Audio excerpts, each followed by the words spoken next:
Bonjour, je suis heureux de continuer avec notre série sur la fin des temps. La Bible dit que la violence est un des signes de la fin des temps. Si la violence a toujours existé, aujourd'hui, elle règne. La Bible annonce que les hommes seront méchants, insensibles et cruels avant la fin des temps. Aujourd'hui, l'insensibilité et la cruauté se constatent partout. Là, ce sont des gouvernements qui ferment les yeux sur les génocides. Ici, ce sont les politiques, les religieux, les riches qui se foutent de la sécurité et de la misère du peuple.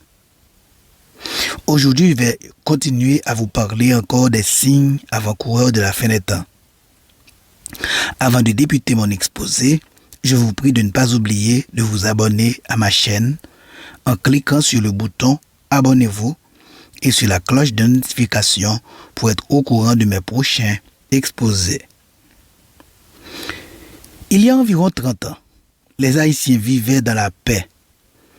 Ils dormaient dans leurs cours et balcons en été sans crainte. Mais aujourd'hui, on a peur.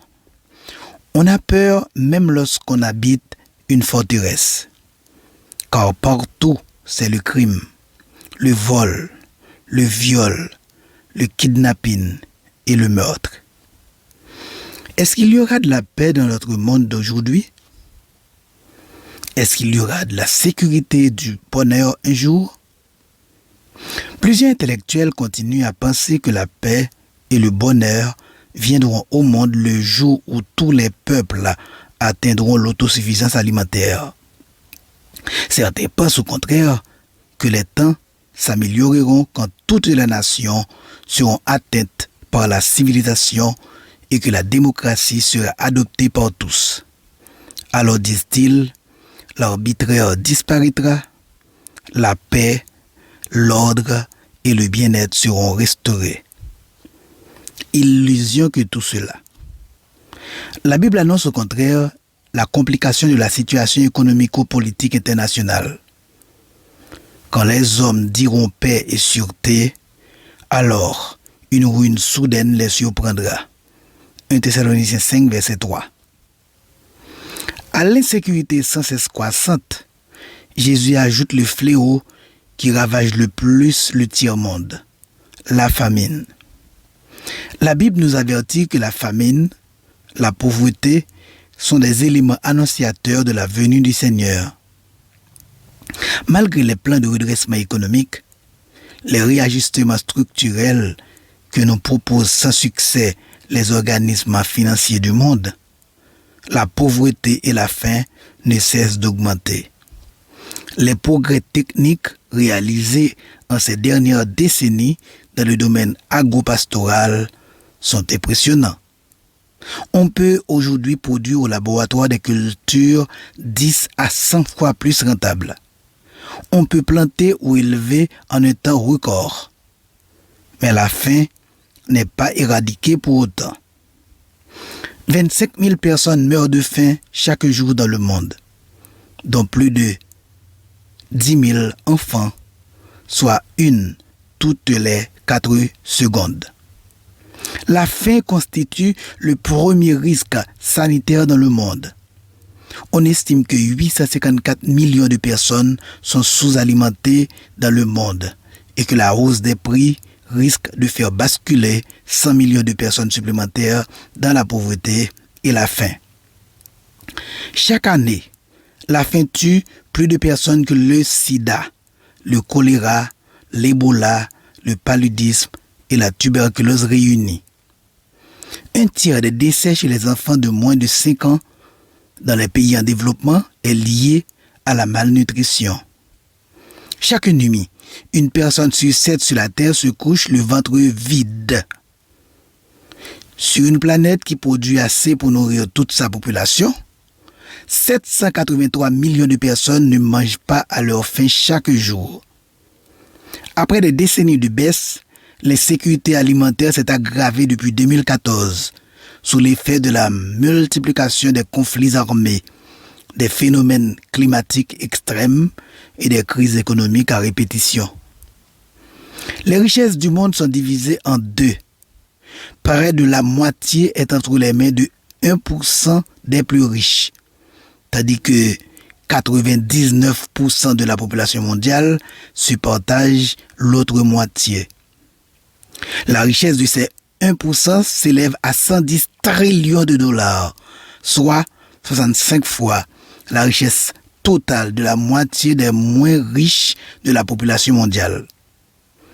Les États servent les intérêts des plus riches, tandis que les inégalités politiques et économiques continuent de se creuser.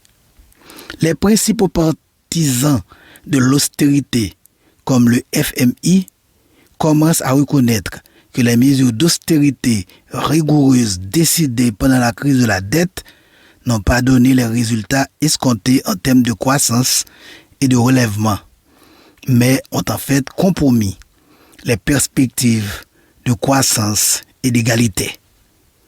L'aggravation des inégalités est le principal risque que court le monde, selon le rapport présenté le 16 janvier 2014 à Londres par le Forum économique mondial WEF, qui a organisé du 22 au 25 janvier 2014 le célèbre Forum de Davos.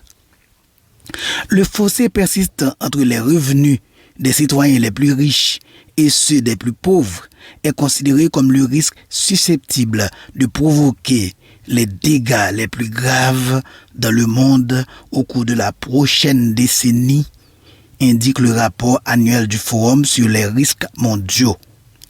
Selon cette enquête à laquelle ont participé plus de 700 experts mondiaux, les événements météorologiques extrêmes, le chômage, le changement climatique et les cyberattaques sont parmi les risques qui peuvent provoquer un choc systémique à l'échelle mondiale.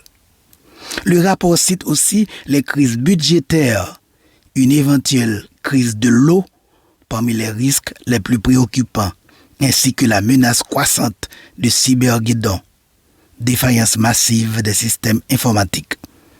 Car la dépendance croissante à l'égard d'Internet rend le risque de défaillance systémique plus important que jamais, avertit le Forum. Nos vies changent à un rythme sans précédent.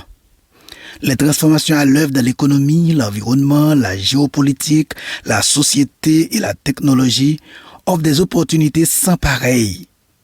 Mais les interconnexions entre elles entraînent également une augmentation des risques systémiques, estime Klaus Schwab, fondateur et président exécutif du Forum économique mondial, cité dans le rapport.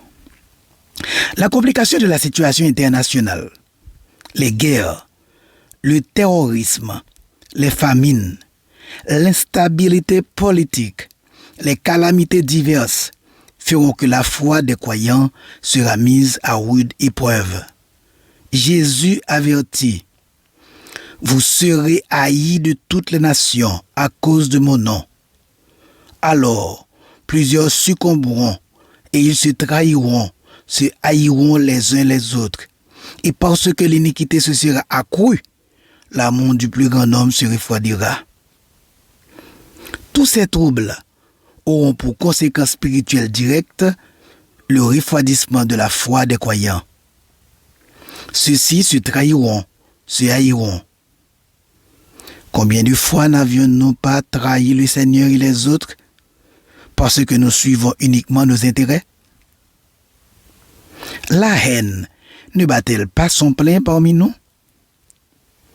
Qui aime vraiment son prochain? Dans l'histoire du monde, est-ce qu'il n'y a jamais eu de siècle plus pourri que le nôtre? Nous vivons dans un siècle dans lequel n'existe presque plus de morale. Le prophète Ésaïe nous dit: c'est de l'Éternel des armées que viendra le châtiment, avec des tonnerres, des tremblements de terre et un bruit formidable, avec l'ouragan et la tempête, et avec la flamme d'un feu dévorant. Ésaïe 29, verset 6. Chers amis, À la fin des temps, les hommes seront matérialistes. À la fin des temps, les hommes seront sans cœur. Nous sommes donc dans la période qu'on appelle fin des temps. Les gens d'aujourd'hui sont très matérialistes. L'argent et les biens matériels est le Dieu de la majorité des terriens. C'est la raison pour laquelle ils font tout et entrent dans toutes les compromissions pour en avoir beaucoup. Pour conquérir des marchés et pour faire beaucoup d'argent, les puissants pays ont organisé le dumping. Le dumping est l'une des formes les plus courantes de la concurrence dite déloyale. Légalement circonscrite, elle est pourtant aujourd'hui couramment employée pour désigner un ensemble de mesures qui ont toutes pour finalité de conférer un avantage indu à l'exportation. La pratique du dumping, l'exportation à des prix bien en dessous des prix de revient, a ruiné les marchés intérieurs des pays pauvres. La Jamaïque, Haïti, Guyana, etc. sont les exemples de pays en voie de développement parmi tant d'autres où les subsides européens continuent à occasionner des dégâts considérables, où les subsides américains continuent à occasionner des dégâts considérables. Le dumping économique des grands pays contre Haïti de 1986 à 1995 a produit la destruction de la production agricole et industrielle haïtienne. Les mesures dites libérales appliquées de 1986 à 1995 ont ruiné les producteurs nationaux au profit des multinationaux et réduit la population à la misère la plus abjecte. Le peuple d'Haïti qui mangeait opulemment sa viande saine, ses vivres, ses fruits, bananes, oranges, corosol, melons, papaye, ananas, cachiman, goyave, sapoti, etc. Et ses céréales naturelles, riz, millet, maïs, etc. et qui exportait fruits, légumes, céréales, etc., a été transformé en peuple affamé, en bot people, après la destruction de sa production par les maîtres du monde, Ronald Reagan, George Bush, George W. Bush, Bill Clinton et compagnie. En ce début du XXIe siècle, les matérialistes du monde amassent voitures, maisons, bijoux et j'en passe. Ils sont prêts à tout pour de l'argent, d'où l'existence des gangs, de la corruption et des assassinats. Le matérialisme avale du terrain partout. Même dans les églises locales, nous trouvons de très grands matérialistes. Nous trouvons dans les églises locales des frères, sœurs, pasteurs qui font tout pour avoir beaucoup d'argent. Oui, dis-je, tout. Ces choses, la violence, la cruauté, le matérialisme, la haine de l'autre, la traîtrise, l'insensibilité, l'égoïsme font partie des signes avant-coureurs de la fin des temps. Ici se termine mon exposé pour aujourd'hui. Je vous dis merci, chers amis, d'avoir été à l'écoute. Merci d'avoir partagé cet exposé à vos amis et familles. N'oubliez pas de cliquer sur le bouton abonner et sur la cloche de notification. Je suis disposé à répondre à vos questions. N'hésitez pas à me les poser. Ne l'oubliez pas, mes exposés sont des extraits tirés de mon dernier livre titré « L'Évangile total à l'homme total », disponible en duo aux librairies La Pléiade et Presse évangélique et en version électronique sur Amazon.com. D'ici là, que mon bon Dieu prenne soin de vous, qu'il vous bénisse, qu'il vous protège et qu'il vous accorde sa paix et sa joie. À bientôt, si Yahvé, l'unique Dieu, le veut.